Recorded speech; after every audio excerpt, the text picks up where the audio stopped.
समाजवाद के प्रमुख समर्थकों में से एक हैं राम मनोहर लोहिया। आज हम लोकतांत्रिक समाजवाद को लेकर राम मनोहर लोहिया के द्वारा दिए गए प्रमुख विचारों को जानेंगे। लोकतांत्रिक समाजवाद राम मनोहर लोहिया द्वारा दिया गया सिद्धांत है। राम मनोहर लोहिया ने लोकतंत्र को समाजवाद के साथ जोड़कर देखा।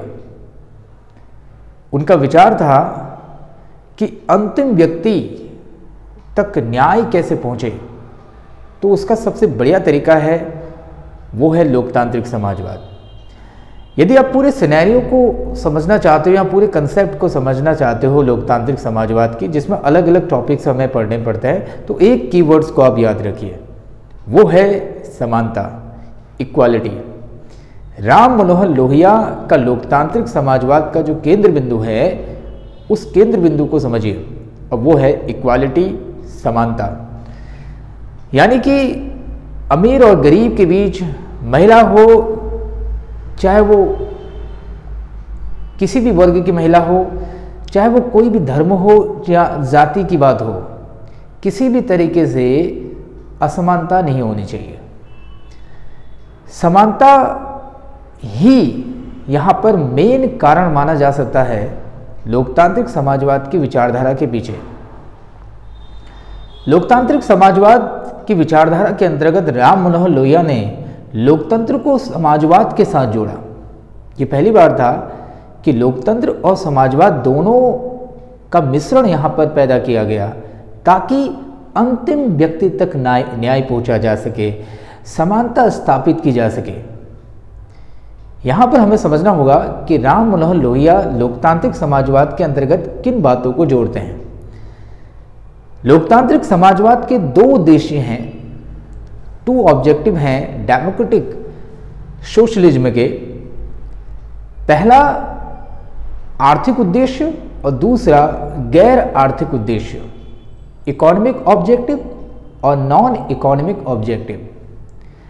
आर्थिक उद्देश्य के तहत जो मेन उद्देश्य हासिल करना है वो है लोगों तक खाद्य का पुनर्वितरण हो सके, खाद्य का वितरण हो सके, फूड की अवेलेबिलिटी रहे सभी लोगों तक, चाहे वो किसी भी जाति विशेष का हो, धर्म विशेष का हो, या कहीं भी पहुंचे। गांव के हर तबके तक खाद्यान्न की उपलब्धता होनी चाहिए, ये हमारा लक्ष्य होना चाहिए। लोकतांत्रिक समाजवाद का लक्ष्य ये रहेगा कि खाद्यान्न का वितरण रहे। खाद्य, फूड सबसे बड़ा उद्देश्य है, जो कि आर्थिक उद्देश्य में आएगा।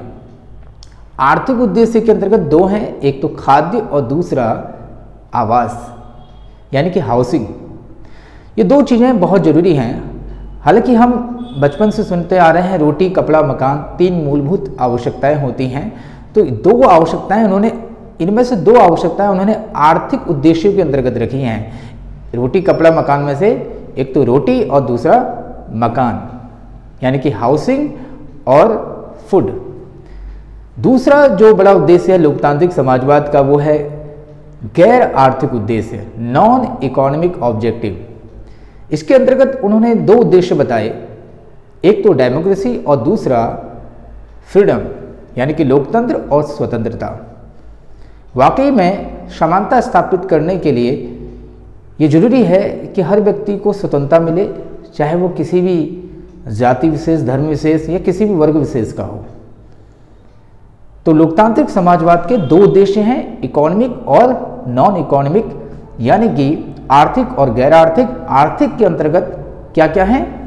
आर्थिक के अंतर्गत हैं फूड एंड हाउसिंग, यानी कि खाद्य और आवास, और गैर आर्थिक उद्देश्यों के अंतर्गत, नॉन इकोनॉमिक के अंतर्गत डेमोक्रेसी और फ्रीडम को शामिल करेंगे।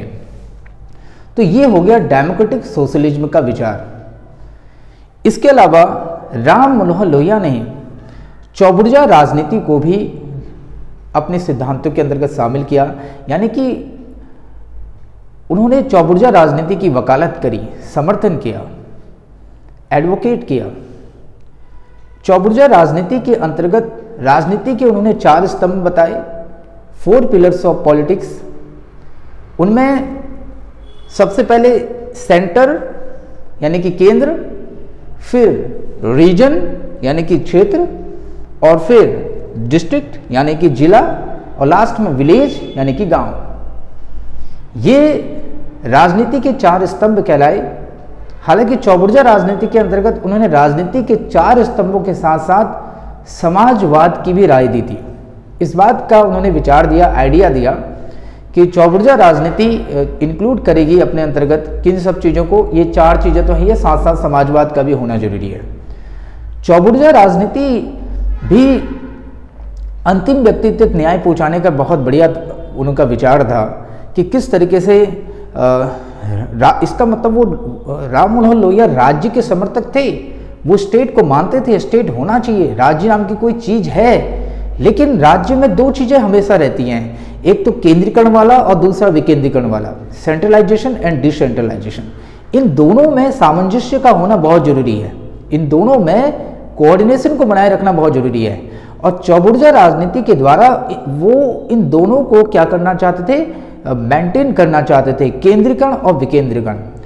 वास्तव में अंतिम व्यक्ति तक न्याय और समानता स्थापित करने के लिए जरूरी है कि केंद्रीकरण और विकेंद्रीकरण के बीच समान कोऑर्डिनेशन को बनाया जा सके, ज़्यादा से ज़्यादा इन दोनों के बीच सामंजस्य को स्थापित किया जा सके। और ये 4 जो उन्होंने राजनीति के स्तंभ दिए, ये चारों उसी दिशा में उनके विचार थे। यानी कि इन चारों के द्वारा वो दिखाना चाहते थे कि किस तरीके से डिसेंट्रलाइजेशन की क्रिया आगे बढ़ेगी। ये 4 चीजें किस चीज को दिखा रही हैं, विकेंद्रीकरण को दिखा रही है। किस चीज को दिखा रही है, विकेंद्रीकरण को। केंद्र, क्षेत्र, जिला और गांव, गांव से बड़ा जिला, जिला से बड़ा क्षेत्र, क्षेत्र से बड़ा केंद्र। हम जानते हैं जो पॉलिटिक्स 11th क्लास में पढ़ चुके हैं उनको पता ही होगा कि त्रिस्तरीय पंचायती राज व्यवस्था के तहत हमने देखा था कि सबसे नीचे गांव पंचायत होती है, फिर मंडल पंचायत होती है, फिर जिला पंचायत होती है। ये 3 पंचायतें होती हैं। तो यहाँ पर उन्होंने सीधे गांव से कहाँ चले गए, वो डिस्ट्रिक्ट में चले गए और उससे ऊपर उन्होंने रीजन को शामिल कर दिया, उससे ऊपर उन्होंने रीजन को शामिल किया। यानी कि आज जिसे हम स्टेट कहते हैं, प्रांत कहते हैं, उसे स्टेट या प्रांत न कहने के बजाय उन्होंने क्या वर्ड यूज किया, रीजन यानी कि क्षेत्र शब्द यूज किया। और सेंटर तो सेंटर ही है क्या। तो चौबुर्जा राजनीति में केवल राजनीति के 4 स्तंभ शामिल नहीं है, बल्कि समाजवाद को भी उन्होंने शामिल किया, सोशलिज्म को भी इंक्लूड किया है। इसके अलावा उन्होंने समाजवाद की पार्टी नाम का एक नया विचार दिया, अपनी राय दी कि सभी राजनीतिक दलों का विलय होना चाहिए। वेलफेयर ऑफ द पीपुल जरूरी है कि सभी जो जितनी पॉलिटिकल पार्टी हैं वो मर्ज हो जाएं और वो बनाएं पार्टी ऑफ सोशलिज्म यानी कि समाजवाद की पार्टी। ये जो समाजवाद की पार्टी है इसके 3 बड़े उद्देश्य होंगे। पहला कुदाल, दूसरा वोट और तीसरा जेल। ये 3 इसके सिंबल कहलाएंगे। एक तो स्पेड, वोट और प्रिजन। ये तीनों अपने आप में बहुत महत्वपूर्ण हैं समाजवाद की पार्टी के प्रतीक के रूप में। समाजवाद की पार्टी के प्रतीक के रूप में कुदाल, वोट और जेल। वोट जो है वो शक्ति को दिखा रहा है, मत की शक्ति को। लोग वोटों के द्वारा सत्ता का परिवर्तन कर सकते हैं, इसमें बहुत बड़ी ताकत है। वो वोट के अंतर्गत काफ़ी बड़ी ताकत होती है। ये पावर को क्या कर सकती है, ये अथॉरिटी को क्या कर सकती है, चेंज कर सकती है। बहुत बड़ी शक्ति है। मतदान करने की शक्ति सबसे बड़ी शक्ति है किसी भी राजनीतिक लोकतंत्र में, किसी भी डेमोक्रेसी में। ये सबसे बड़ी पावर कहलाएगी जो आम लोग हैं उनके लिए। सत्ता परिवर्तन की जो राय होगी वो इसी रास्ते से जाएगी, किसी रास्ते से, वोट के द्वारा। ऐसा नहीं कि मिलिट्री कूप किया जाएगा, सैनिक शासन बना दिया जाएगा, ऐसा कुछ नहीं, ऐसा कुछ नहीं। यानी कि लोकतांत्रिक तरीका, ये वोट दिखा रहा है कि वो लोकतांत्रिक रास्ते को अपनाने की बात कर रहे थे।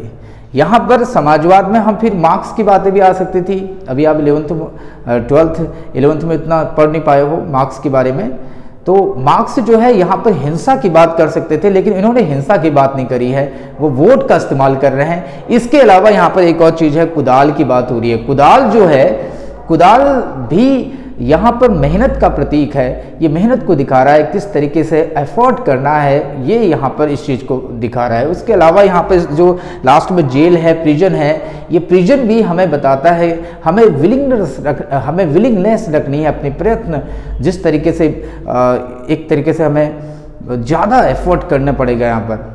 और ये ज़रूरी भी है कि समाजवाद इन सभी चीज़ों को आगे बढ़कर चलेगा यदि इन तीनों को लेकर चले। ये तीनों सिंबल जो हैं समाजवादी पार्टी के 3 बड़े सिंबल कहलाएंगे, 3 बड़े सिंबल कहलाएंगे। एक बार फिर से ध्यान देना, कुदाल, वोट और जेल, स्पेड, वोट और प्रिजन। प्रिजन यानी कि बंदी गिरोह, ठीक है, यानी कि आपको समर्पण की इच्छा रखनी चाहिए, विलिंगनेस टू मेक, क्या करना है आपको, समर्पण करना है, यानी कि डिवोशन कर सकते हो आप, अपने जज्बे यहाँ दिखाना होगा, आपको डिवोट करने का जज्बा दिखाना होगा। इसके अलावा राम मनोहर लोहिया ने चौबुर्जा राजनीति के और लोकतांत्रिक समाजवाद के अलावा सकारात्मक कार्यवाही पर भी अपने विचार दिए, अफर्मेटिव एक्शन पर।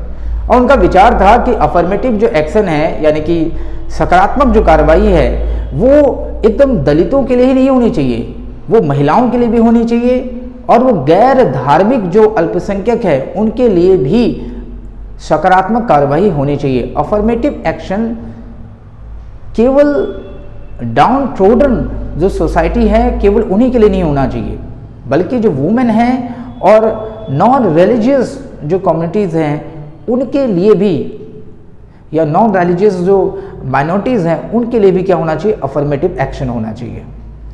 समानता को स्थापित करने के तरीके आपने कक्षा 11th में पढ़े होंगे, उसमें एक तरीका ये बताया जाता है सकारात्मक कार्यवाही का। सकारात्मक कार्यवाही के अंतर्गत भारत में आरक्षण दिया जाता है, निचली जातियों को रिजर्वेशन की सुविधा उपलब्ध है। तो राम मनोहर लोहिया कह रहे हैं कि ये जो सुविधा है, ये जो तरीका आप अपनाते हो, ये महिलाओं के लिए भी होना चाहिए, ये वुमेन के लिए भी होना चाहिए। ये गैर धार्मिक जो अल्पसंख्यक हैं, अर्थात भाषा को लेकर या किसी और चीज़ को लेकर यदि कोई माइनॉरिटीज़ हैं तो उनको भी ये सकारात्मक कार्यवाही के तहत आरक्षण वगैरह मिल सकता है, इसमें कोई गलत भी नहीं है। तो ये मुख्यतः 4 बड़ी उनकी विशेषताएं कहलाएंगी, यहाँ पर आइडियाज़ कहलाएंगे लोकतांत्रिक समाजवाद के अंतर्गत, चौबुर्जा राजनीति, पार्टी ऑफ सोशलिज्म, और अभी हमने देखा था अफर्मेटिव एक्शन। इन सब के अलावा आप पहले भी पढ़ चुके होंगे, 1967 के चुनाव में राम मनोहर लोहिया ने गैर कांग्रेसवाद का नारा दिया था। गैर कांग्रेसवाद की रणनीतिकार जो माने जाते हैं वो राम मनोहर लोहिया को ही माना जाता है, और इनका मानना था क्योंकि कांग्रेस का शासन जो है वो गैर लोकतांत्रिक है, नॉन डेमोक्रेटिक है, गरीब लोगों के हितों के खिलाफ है, इसलिए सभी जितने भी विपक्षी पार्टियां हैं उन पॉलिटिकल पार्टीज को एकजुट हो जाना चाहिए, कम टुगेदर होना चाहिए, ताकि गरीबों के हक में लोकतंत्र को वापस लाया जा सके। क्योंकि लोकतंत्र नहीं है कांग्रेस के शासन में, इनका मानना था कांग्रेस के शासन में लोकतंत्र ही नहीं है, डेमोक्रेसी नहीं है। तो डेमोक्रेसी को लाने के लिए जरूरी होगा जितने भी विपक्षी दल हैं वो सब एकजुट हो जाएं, कम टुगेदर हो जाएं, और अपना एक अलायंस बना सकते हैं, अपना एक गठबंधन बना सकते हैं और सरकार चला सकते हैं। क्योंकि जब तक वो अलग अलग रहेंगे उनके वोट कट जाएंगे। वोट कटने की वजह से वो सत्ता पर नहीं आ पा रहे हैं, इसलिए कांग्रेस सरकार बना पा रही है। यदि कांग्रेस को हराना पड़ेगा तो हम सबको एकजुट होना पड़ेगा। यही गैर कांग्रेसवाद की रणनीति जो है 1967 में काम कर गई, जब उत्तर भारत के कई राज्यों में कांग्रेस सरकार से बेदखल हो गई, एक बहुत बड़ा सत्ता पलट होता है और कांग्रेस कई राज्यों में सरकार नहीं बना पाती है। ये पहली बार ऐसा होता है। तो गैर कांग्रेसवाद की रणनीति जो कार हैं, वो स्ट्रेटजी जो दी है नॉन कांग्रेसिज्म की, वो भी राम मनोहर लोहिया ने दी है। राम मनोहर लोहिया के बारे में अंत में समझ लेते हैं कि इनका जन्म, इतने महान व्यक्ति हैं तो उनके बारे में थोड़ा सा ये भी हमें पता होना चाहिए कि इनका जन्म जो है 23 मार्च 1910 को हुआ था यूपी में। यूपी में ही इनका जन्म हुआ, याद रखना। कई लोग उनको बिहार से जोड़ते हैं, नहीं, उत्तर प्रदेश में इनका जन्म हुआ था। नॉर्मली स्टूडेंट्स ये समझ लेते हैं क्योंकि इनका कनेक्शन सोशलिस्ट पार्टी से जोड़ा जाता है, तो बच्चे कभी कभी इसको जयप्रकाश नारायण से जोड़ देते हैं, यदि वो बिहार के थे तो ये भी बिहार के होंगे, इस तरह से नहीं समझना है। तो इनका जन्म उत्तर प्रदेश में 23 मार्च 1910 को हुआ था। एक बात और, हालांकि राम मनोहर लोहिया के अंतर्गत हम एक चीज़ और समझ सकते हैं, वो उनका सप्त क्रांति को लेकर विचार। लेकिन जब ये नए सिलेबस में आया था राम मनोहर लोहिया और लोकतांत्रिक समाजवाद, तब मैंने देखा था कई मटेरियल्स में सप्त क्रांति थी, लेकिन अब जो जितने मटेरियल हैं उसमें सप्त क्रांति नहीं है। और यदि आपको सप्त क्रांति पढ़नी है, इनका 7 रेवोल्यूशन का जो सिद्धांत है वो पढ़ना है, तो बताना कमेंट करके, मैं उसको लेकर एक वीडियो बनाऊंगा। नहीं तो इस तरीके से राम मनोहर लोहिया को लेकर जितनी भी बातें हो सकती थी, जो जो टॉपिक्स हो सकते थे, वो हमने यहाँ पर पढ़े। और जो भी यहाँ पर आपको दिक्कतें है इसके अलावा, तो उस चीज़ को भी हम यहाँ पर समझेंगे। तो मिलते हैं नए टॉपिक को लेकर एक नई वीडियो में। Good bye.